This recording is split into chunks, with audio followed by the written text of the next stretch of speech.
Hey, what's going on, people? Doesn't look like there's anybody here for the NBA, and I can't say that I blame you. This is a very, very not fun time to play NBA, and we've got Masters going on. There's baseball going on. We got tomorrow baseball going on. There's just a lot of stuff happening to where it makes NBA kind of a hard priority. I will talk through anything on this slate. If you guys have any questions, feel free to fire them on in here. Happy to answer whatever you guys have. But I don't have a whole lot to talk about because I think this is it's just a lousy slate. So my biggest advice is that I would recommend basically leaving a ton of money on the table. Hey, what's going on? Hey, what's up? I'm really steamed. What are you I'm steamed? so steamed right now. What are you steamed about? I'm going to tell you why. Because I could be cashing in this 555 in baseball, but I got like one of the worst calls like in all of baseball. So Josiah Graves was doing great. And he's whatever. He's just fine. 3% ownership. Okay. In the fourth inning or whatever, somebody hit a fly ball directly to the right fielder. He stood there and stared at it, and then the sun came in his eyes, and it dropped, and they gave the fucker a double, okay, followed by an earned run, as opposed to what should have been. And I don't know what the rules are, but I am not happy about this. I could still get Washington to maybe, God forbid, score a run. I could still get there, but I am not happy. Actually, right now I'm one place in the money. I'm in 61st, paying 67, and I have Ruiz, Meneses, and Thomas. So you could get there. Of course, I could still get there, but I'm still steamed. Yeah, that's annoying. The Sun, they pretty much always do that in baseball. They always do the Sun double. All right, so this is actually really cool. So as we wind down to the towards the end of the regular season, for those of you who've been watching the my sheets over the past for the whole season, I mentioned to you guys that whenever you have like a sheets value score of over 200, especially with it's like almost unheard of for anybody except for like the top guys. But then when you get down to like days like this, like you got like Moritz Wagner with a 270 value score and like Ricky Rubio with like 270. It's like so funny just to see like on my sheets. Like I'm used to, okay, who's got a 200? Luka. Who's got a 200? Giannis. And then now you get literally 3K guys. What are we leaving? 30,000 on the table tonight? Gotta leave. I think that's the plan, is to leave money on. Jesus. Like, it's kind of crazy. Yeah, I mean, I'm struggling with the idea of even trying to build a lineup right now. Like, nothing is making any sense. I think that you just leave some money on the table. Unfortunately, all the spend ups will be taken. Maybe the Phoenix guys will be lower owned. That's one thing you could do, is play those guys in an important game. The ones I wouldn't avoid are Rubio, Osman, Wagner, and I think Jalen Suggs too. Yeah, those are the top guys. And then I like Jimmy Butler a lot. I don't think Philly has much to play for. But the problem is, like, it's just so easy to get Embiid. Right. But it's really hard to get off the board today. And I think. What about you like Keldon Johnson's still questionable. I'm looking at some other stuff here. You like Taylor Horton Tucker at all? Yeah, it's fine. I mean, you could have crazy ownership, but it's totally fine. I'm not really excited about any of these things. Like, I'm trying to find any get different. Like, he's going to be 45% owned. So Horton Tucker, you know what I mean? Yeah. It's just like you're not getting different with anything. Maybe forcing in Drew Eubanks is something you could do. Just because of the low ownership. I'm just trying to figure it out because it's really, really tough to try to find anything that makes a whole lot of sense, to be honest with you. Well, I mean, the reality is probably just supposed to not play. Yeah, I think that's the real answer. I mean, that's the answer I come up with. I think I'm going to throw one lineup into the $20 thing, but that's it. And it's really weird because you have players, I don't know, it's just really crazy. And then we don't know what's happening with Denver later. You've got Gordon, Porter Jr., KCP, and Zeke all questionable. I mean, it's just a madhouse, man. It's not pretty, any of it. Maybe it's the Reggie Jackson night. I don't Reggie know. Jackson night. I like that. I don't know, something to get. I'm just trying to find anything to get different, and I don't have a lot of good solutions that are within the realm of like total reason or logic.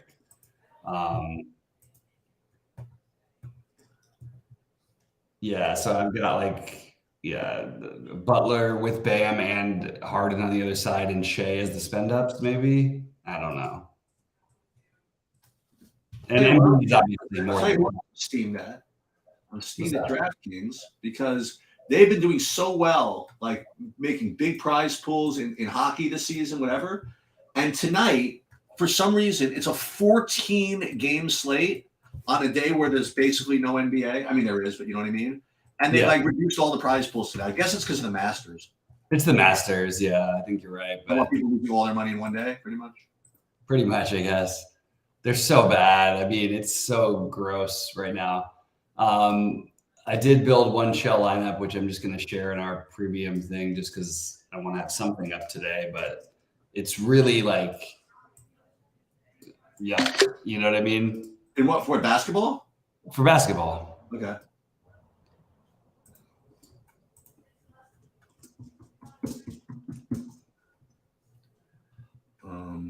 Yeah, so I mean, like, yeah, in terms of the value, I mentioned the guys who I like the most. Maybe a way to get to, I don't know how you don't play Mo Wagner. I don't know how you don't play Rubio. I guess you could argue that Neto you could play instead. I think that's like one viable pivot that I see that you can make. I think Chuma Okeke instead of Bol is something you could do. These aren't fun, you know, like I said. The low-owned Dean Wade now, after he still projects great, but not great enough for this slate. So he's going to be lower-owned. Maybe you play him. But it's hard to really fall in love with too much. Everybody's projecting incredibly well. Everybody seems to have some ownership. Guys like Eubanks, Bam, Cole Anthony might be slightly lower-owned. Like, these are just other guys to consider, but it's kind of ugly, man. Meanwhile, you're sweating your baseball. You're probably going to be okay, I think. I love we got to keep Colorado off the board. I mean, these are like, you know what I mean? Like, this is not easy. Yeah. No, I know. And we are not top 8, by the way. I don't know what they're talking about. What's that? It's top 8 Blackman at bat. Good job, DraftKings. Excellent. Very nice. Yeah. Very strong. You are, I can tell. But I was happy I got a nice little Chris Kirk bounce back after his start because I have played a pretty decent percentage of him. Did you see what he was 4 over through 4, and then next thing you look up, he's 3 under. Like, a lot of that today in the golf. A lot of guys started horribly and then sort of got it together a little bit. I mean, look at freaking Rahm. He double bogeyed the first and he ended up 7 under. He's 7 under. Is that what? Yeah, they're all tied for first. Hovland, Rahm, and Koepka. Koepka's really 7 under. Yeah, but there's like a bunch of guys. They're all up there. I mean, there's a lot of guys who went really low today that are gonna have a hard time going low later on. Rahm, Hovland, Koepka are 7. Jason Day 5 under. Cam Young 5 under. Xander 4 under. Shane Lowry 4 under. Gary Woodland 4 under. Adam Scott, my guy, 4 under. Scheffler 4 under. Scheffler has played. You would think that he was out of this tournament and he was gonna just like leave after the day the way he always does this. He looks like he's like the worst golfer ever. And he's like -1, right, or something. He's 4 under. Oh my god! He literally has missed like 7 putts from like 8 feet. I swear, he could break the course record if he didn't do that. I mean, his irons and his drives have been incredible, but it's just pretty wild. Well, I will tell you this. Mrs. Sheets has been running around like a chicken without a head for dealing with the stuff that I told you we're dealing with. And I think that finally get a chance to have dinner with her. So I'm going to depart these premises. Okay. Well, you guys can go. I'll answer anything for anybody in there in the Discord, or, you know, if there's anybody who wants to talk about anything, but I don't really have a whole lot to go over with the basketball. So, yep. All right, I'm going to run. Good luck, everybody. All right, good luck, bud. Good luck, guys. I'll give it a minute, see if anybody else has anything they want to talk about. You want to brag about your Masters lineup? That's happy. I'm happy to do that.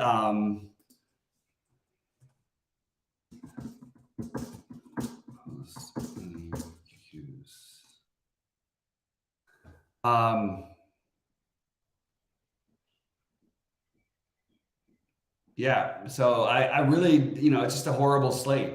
My advice is leave money on the table. Consider taking maybe a Neto over Rubio in some lineups, or just Neto with Rubio. Maybe that's something you could do to get different. But really hard to get off the chalk today. And it's going to be 90% owned chalk. It's not like you're talking about like 50% owned guys. Like I think Rubio, forget what Saberson says, in real tournaments, Rubio ends up like 1,000,000% owned. It's just really, there's just nothing to really, I don't love playing Bam either, but like, what are you going to do here on this slate? Instead of playing Bam, you could just straight up swap to Bull and leave 4,000 on the table. I think it's viable. I really think you could leave like 4 or 5K on the table today, and there's no problem with it. I also think Embiid's ceiling is lower here than usual, but probably, he's a really good play, obviously. I think taking Harden in that game may be just a way to get, it's not even different though. It's really hard to get different today. Again, you're going to have to, I think that the correct answer is leave money on the table. I really believe that. Anyway, guys, let me know if you have anything else. Otherwise, I'm probably going to get out of here pretty soon. Good luck to everybody out there. We're in the baseball streets again tomorrow. We'll talk about the NBA if there's anybody who wants to. It's really hard to play on these slates, and I just decided that for my course of action, it's right for me to call it a season right now. I might change my mind tomorrow, but no matter what, I'll certainly have things available for you guys if you have any questions or thoughts or anything on the slates.